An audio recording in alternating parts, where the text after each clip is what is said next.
ফিনপালসে সবাইকে স্বাগত জানাচ্ছি। আমি মাহফুজুল্লাহ বাবু। দর্শক, শেয়ার বাজারের বিনিয়োগকারীদের ব্যাপারে একজন বিনিয়োগকারী সম্প্রতি বলছিলেন যে বিনিয়োগকারীদের কপালে আসলে সুখ সইছে না। এই যে ইন্টারিম সরকারের সময় ম্যাক্রো ইকোনমিক কন্ডিশন ওয়াজ ইমপ্রুভিং, কিন্তু তখন দেশে নির্বাচিত সরকার নেই। এই কারণে কিন্তু আসলে বাজার ভালো রিটার্ন দেয়নি অ্যাজ এ হোল ইন্ডেক্স যদি আমরা বলি। আবার নির্বাচিত সরকার এসেছে, তার পরপরই আবার শুরু হয়ে গেছে আপনার যে ইরান যুদ্ধ, এর যে ইম্প্যাক্টগুলো আমরা তো হারে হারে টের পাচ্ছি।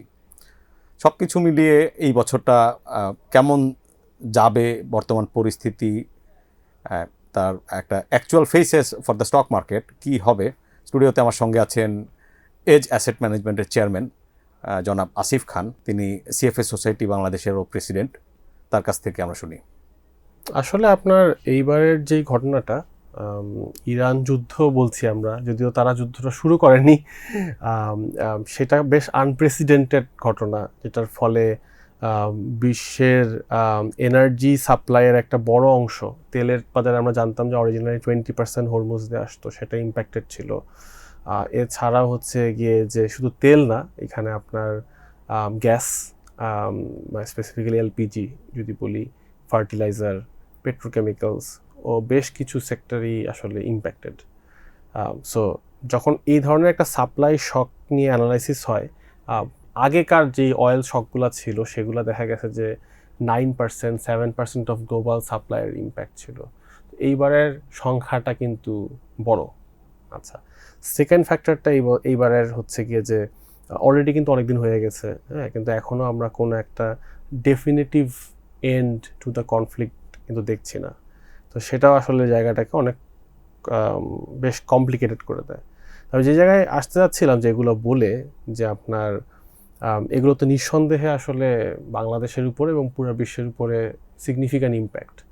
এবং বাংলাদেশ টাইপের দেশ যারা হচ্ছে এনার্জি সিগনিফিক্যান্ট, আমরা এনার্জি ইম্পোর্ট করি, অয়েল তো এন্টায়ারলি ইম্পোর্ট করি, গ্যাস ইম্পোর্ট করি, ফার্টিলাইজার অনেক কিছু করি, আমরা যথেষ্ট ভালনারেবল এই ধরনের শকে আর কি। আর অন্য যে বিষয়টা, আমি তো জিওপলিটিক্যাল এক্সপার্ট না, আমরা কেউই না, বাট যুদ্ধের শুরুতে আর কি খুব ক্লোজলি ফলো করতাম যে কি হচ্ছে প্রতিটা মিনিটে মিনিটে। বাট এত কন্টিনিউয়াস চেঞ্জ হচ্ছে, এই আজকে হলো সিজফায়ার, কালকে আবার যুদ্ধ, আজকে আবারই হলো, মানে to some extent because of Trump. হ্যাঁ, ভেরি লাইকলি, মানে কন্টিনিউয়াস বেসিসে যে এই যে একবার পজিটিভ একবার নেগেটিভ, এবং অয়েল মার্কেটও আপনার অয়েল প্রাইস উঠানামা করছে, একদম ফ্লাকচুয়েট করছে। হ্যাঁ, এইটা আসলে মানে ফলো করাও খুব খুব ডিফিকাল্ট, মানে এবং ফলো আমরা করি কেন অ্যানালিস্টরা, যে এটা থেকে একটা ধরেন প্রেডিক্টিভ ক্যাপাবিলিটি তৈরি করে যে সামনে কি হতে পারে।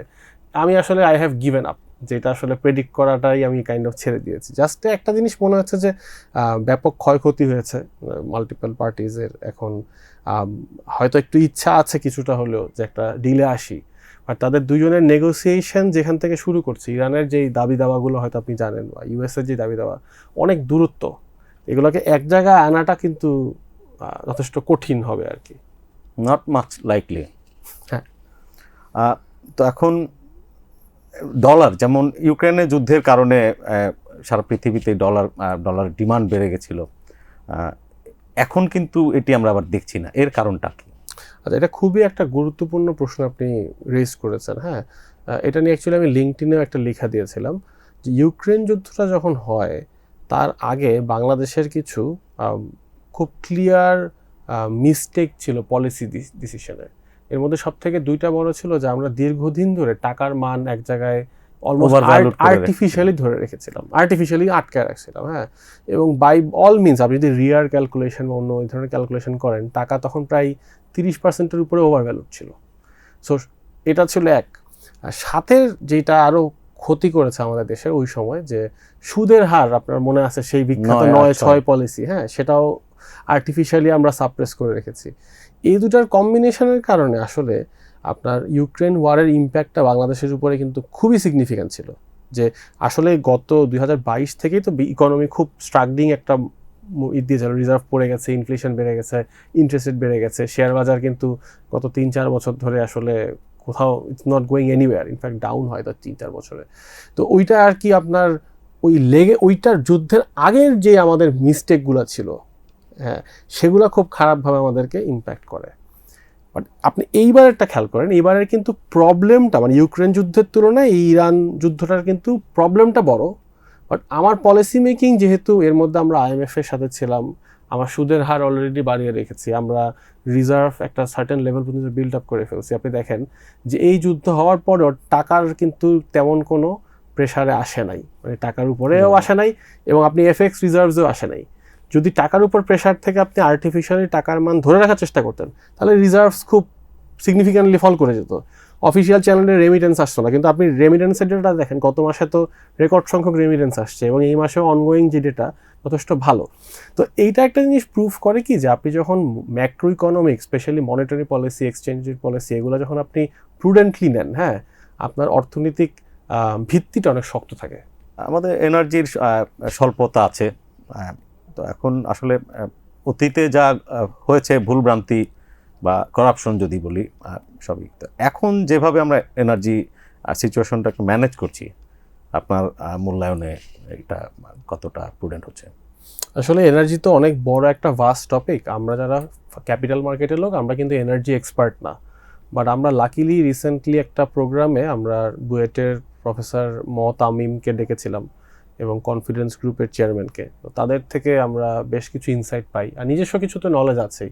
তো এনার্জি খাতে কয়েকটা সমস্যা আমরা দেখছিলাম, এবং এটা আপনি তেলের বাজারেও দেখবেন যে আন্তর্জাতিক যখন দাম বাড়লো, বাংলাদেশ কিন্তু আসলে অনেক দিন দাম বাড়াই নাই। হ্যাঁ, তো এখন ভোক্তা পর্যায়ে মানে কাস্টমার পর্যায়ে এই যে আমি যে ওদের দাম বাড়ায় নাই, এটার বেনিফিট কি আসলে তারা পেয়েছে কিনা বা আমরা পেয়েছি কিনা, এটা কিন্তু প্রশ্নবিদ্ধ। তেল কিনতে পারলে তো আপনি বেনিফিট, একে তো আপনি ধরেন 10-12 ঘন্টা লাইনে দাঁড়িয়ে কিনতে হচ্ছে, সেটা একটা সমস্যা। তারপর আপনি জানেন যে ইনফরমালি অনেক জায়গায় দাম বেড়ে গেছিল, মানে ডিজেলের দাম ফর এক্সাম্পল আপনি খোঁজ খবর নিয়ে ব্ল্যাক মার্কেট হয়ে গেছিল। অকটেনে তো 200-250 আমি তো শুনেছি বেসিক্যালি যে এরকম দাম চলে গেছিল। হ্যাঁ, আর যেই টাইমেরও তো একটা মূল্য আছে, আমার গাড়ি আটকে আছে।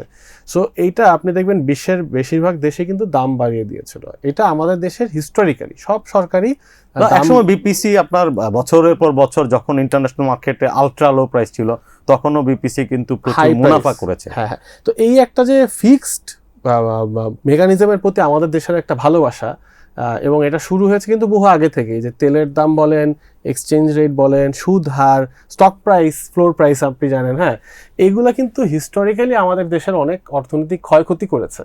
হ্যাঁ, ডিস্টর্টেড সোশ্যালিজম আমরা যদি বলি, রাইট, এবং এগুলো ক্ষতি হয়েছে, আপনার নেট বেসিসে ক্ষতি হয়েছে, কিন্তু এটার প্রতি একটা ভালোবাসা কিন্তু এখনো আমাদের রয়ে গেছে। এবং সিমিলার প্রবলেম আপনার ইলেকট্রিসিটিতে আপনার সরকারের উৎপাদন ব্যয় পার ইউনিট প্রায় 12 টাকা, হ্যাঁ, এবং কিন্তু ওরা অ্যাভারেজে কাস্টমারের থেকে নিচ্ছে 6 টাকা। এখন আমি আপনার একটা প্রশ্ন করি, যদি আপনি সরকারের থেকে 6 টাকায় পান, আপনি কি নিজে কখনো আপনার বাসায় ফ্যাক্টরিতে সোলার লাগাবেন, যেখানে আপনার হয়তো সোলার কস্ট পড়বে 12 টাকা 15 টাকা? আপনি কখনো লাগাবেন? এটা লাগাবেন না। যে এই যুদ্ধের পরে মানুষ পাকিস্তানের এক্সাম্পলের কথাটা উঠিয়েছিল যে পাকিস্তানের সোলার অনেক গ্রো করেছে। কেন করেছে? মানে শুধু শুধু তো করে নাই, করেছে একটাই কারণে যে তারা এনার্জি সাবসিডি সরায় দিছে। আর বাংলাদেশের এই সরকার হোক, যেই সরকারই হোক, আসলে এনার্জি প্রাইসের একটা হাইক দিতেই হবে আপনার। এটা একেবারে অবধারিত, এটা আপনি এটা হবে এবং IMF প্রেশার দিবে। IMF প্রেশার না দিলেও আমাদেরও করতে হবে। সো আপনি যে প্রশ্নটা করেছেন যে এনার্জি পলিসির গত যে বিষয়টা, পলিসির জায়গায় সব থেকে বড় ইস্যুটা কিন্তু এইটাই। আপনাকে অসংখ্য ধন্যবাদ আসিফ ভাই ইনসাইডের জন্য। ধন্যবাদ। দর্শক, আসলে ওই যে শুরু করেছিলাম, কপালে সুখ সয় না। এই যুদ্ধটি ট্রেজারির রেট বেড়ে যেতে পারে, যদি কিন্তু আছে, যদি আমরা বিদেশি লোন যথেষ্ট না পাই, যদি সাবসিডি আমরা সরকার যদি প্রচুর সাবসিডি দিয়ে যায়, তো সব কিছু মিলিয়েই তিনি আসলে যেটি এমফেসাইজ করেছেন তার গেম পরিষ্কার। যদি আন্ডার ভ্যালুড স্টক হয় and this is a good বার্গেনে পান, then he is very aggressive. আর ট্রেজারিতে যদি পার্ক করতেই হয়, শর্ট টার্মে থাকার কথা বলছেন, কারণ the yield May go up. অনুষ্ঠানটি ভালো লাগলে লাইক করবেন, শেয়ার করবেন। পরের পর্বে দেখা হচ্ছে।